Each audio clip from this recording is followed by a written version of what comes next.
Aquí entre nos, seguimos contigo. ¿Qué tal, amigos? Bienvenidos a Aquí Entre Nos, un programa pensado en los maestros de escuela sabática. Aunque sea difícil de creer, una de las herramientas más poderosas en la evangelización es la oración. Esta semana analizaremos las implicaciones que tiene orar por quienes queremos evangelizar. Descorreremos el velo que separa el mundo visible del invisible y observaremos la vida de oración de nuestro Señor Jesucristo. ¿Estás listo para explorar el concepto de la oración intercesora y llevarlo a su máximo potencial en la ganancia de almas? Pues entonces, comencemos. Las herramientas básicas para cada segmento de tu repaso están en El Sábado Enseñaré, el título que identifica el material auxiliar para el maestro. El sábado no solo debemos hablar de la importancia de la oración y de sus implicaciones evangelísticas. Nuestro objetivo es fijar en el carácter de nuestros miembros de clase la práctica diaria de la oración en favor de quienes queremos llevar a los pies del Señor.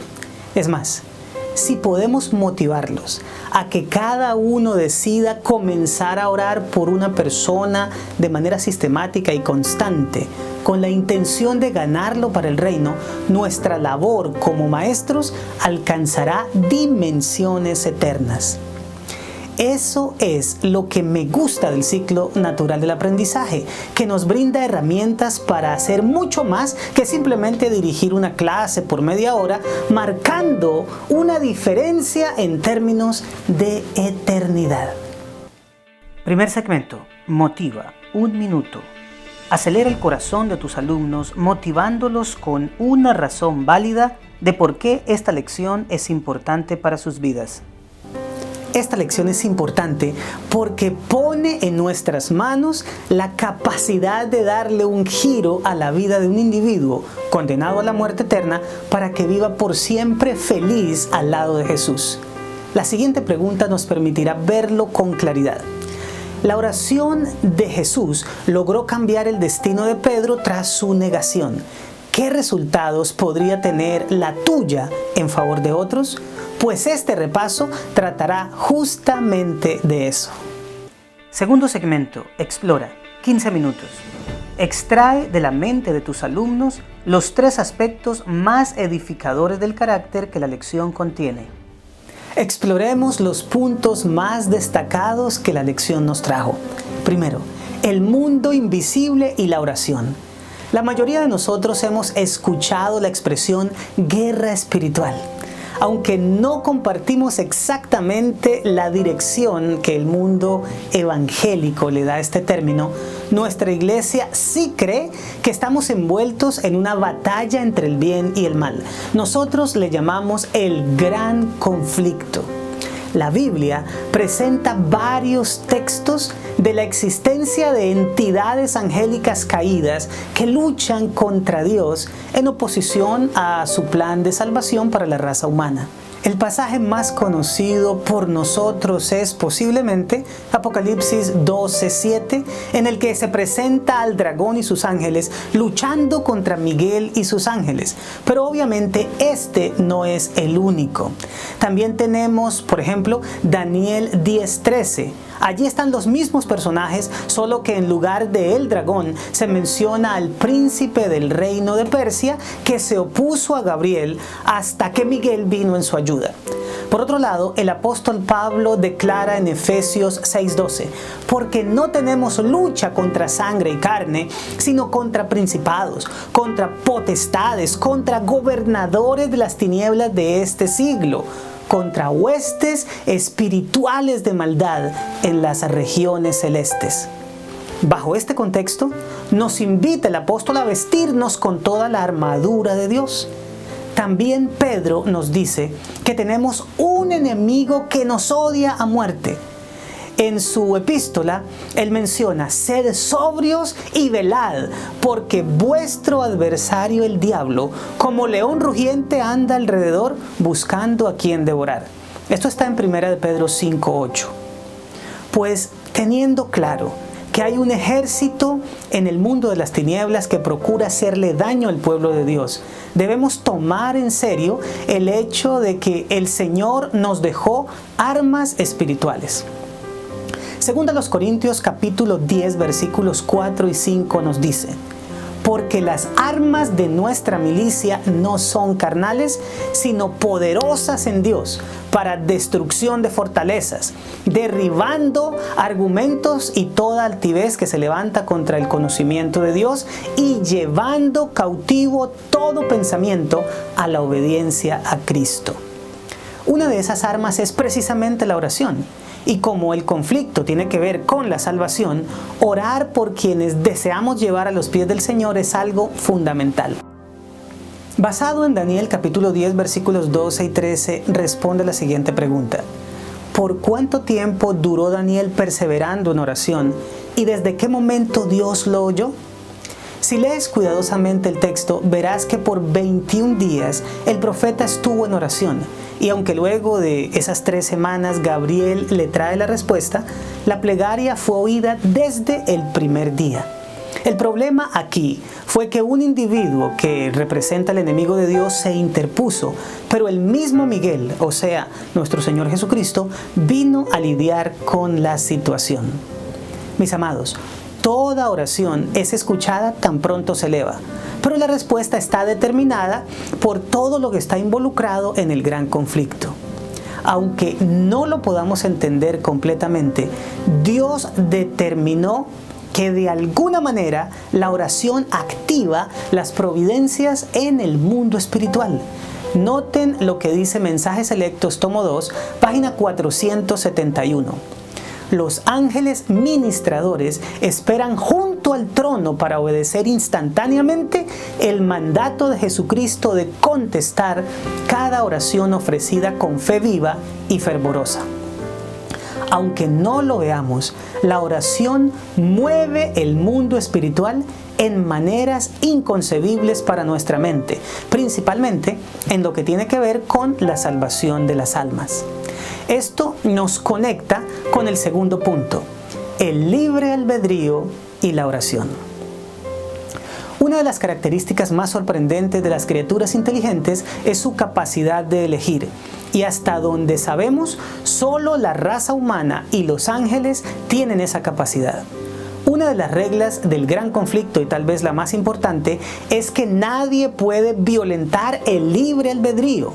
Dios se autolimitó para respetarlo y no permite que Satanás o sus secuaces lo fuercen. Eso significa que nadie puede tomar una decisión por otro. Sin embargo, el objetivo de Dios es que nosotros le entreguemos nuestra voluntad para que Él la conduzca. ¿Recuerdas lo que dice Proverbios 23:26? Correcto. Dame, hijo mío, tu corazón y miren tus ojos por mis caminos. De la misma manera, el enemigo quiere que nosotros le demos a él el control de nuestra mente. Sin embargo, así como ni todos los demonios del universo pueden obligar a un ser humano a caer, tampoco Dios, con toda su omnipotencia, impondrá a alguien que lo acepte.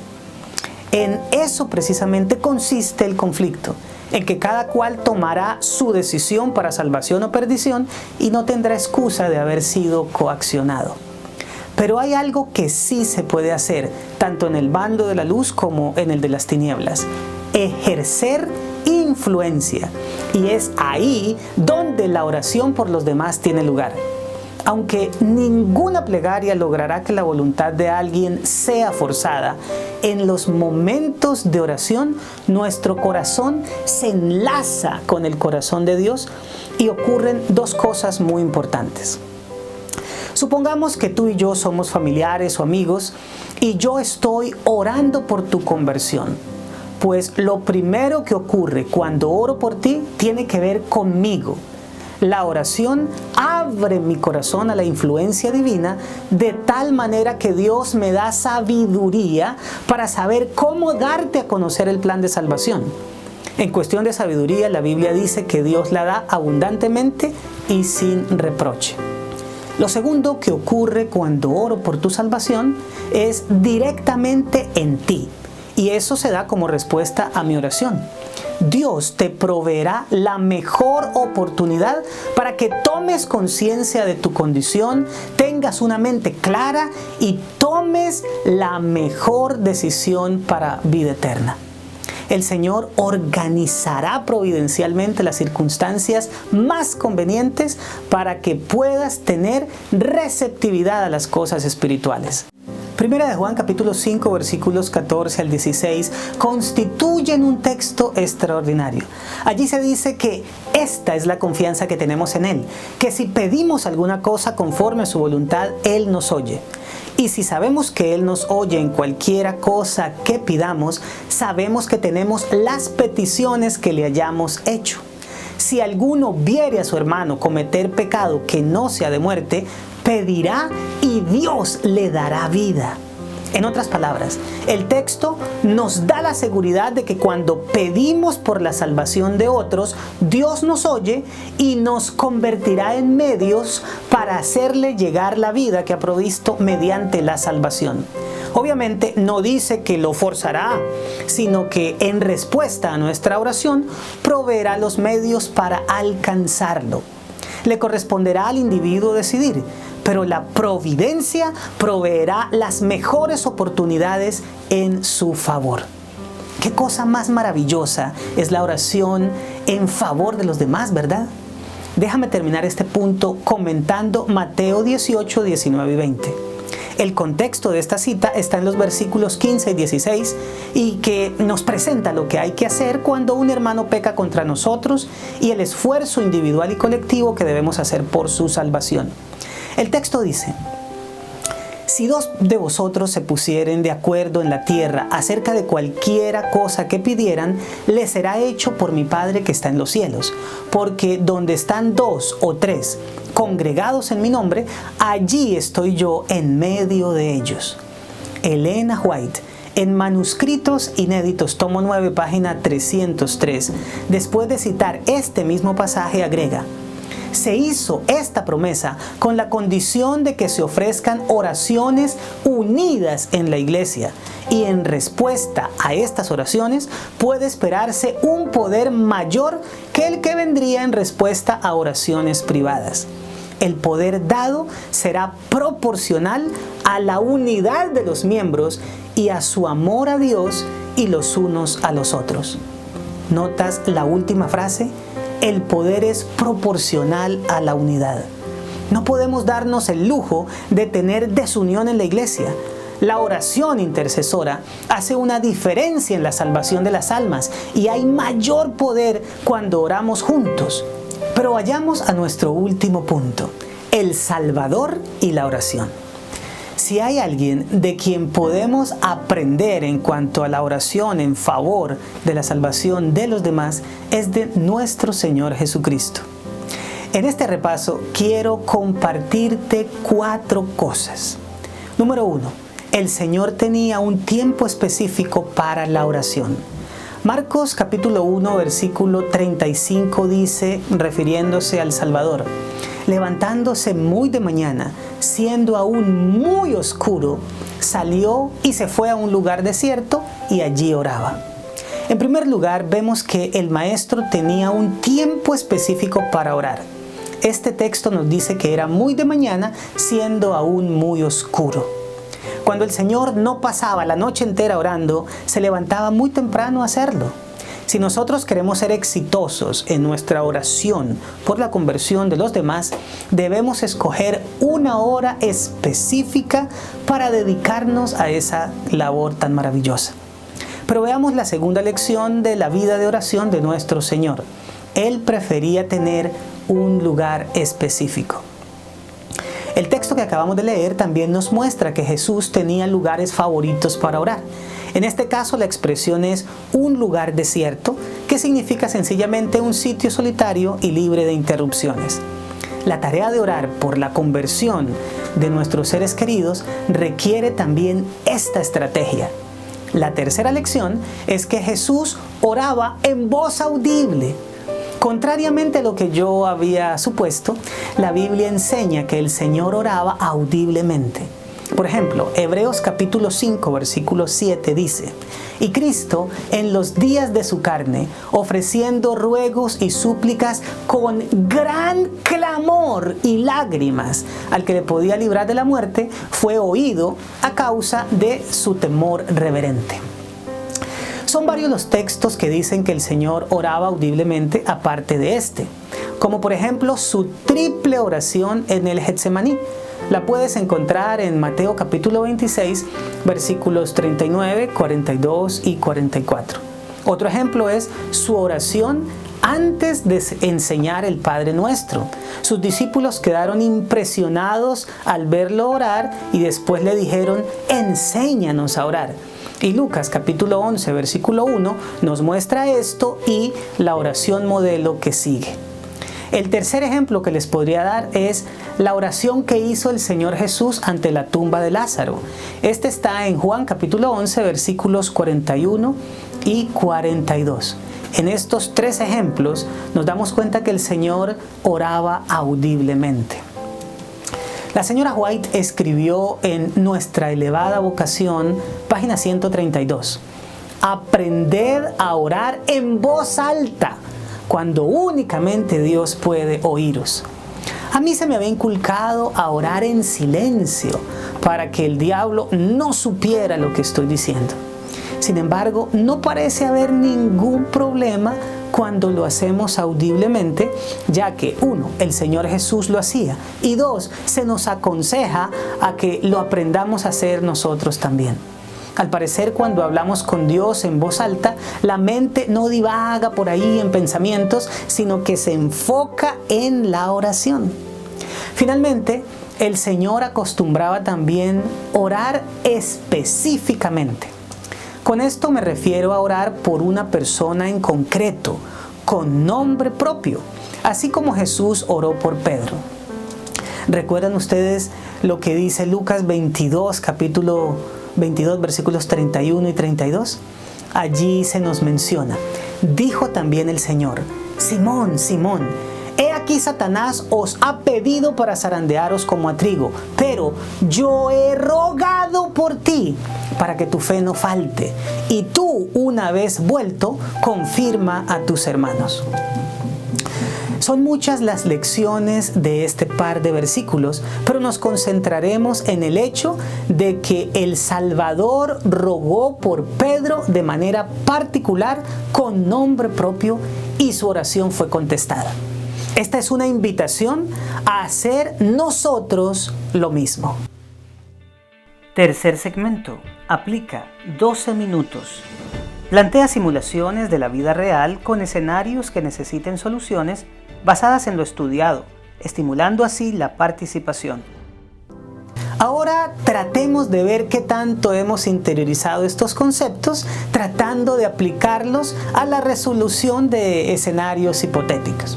En primer lugar, ¿cómo le explicarías a un hermano pentecostal el verdadero significado del término guerra espiritual desde la perspectiva bíblica del gran conflicto?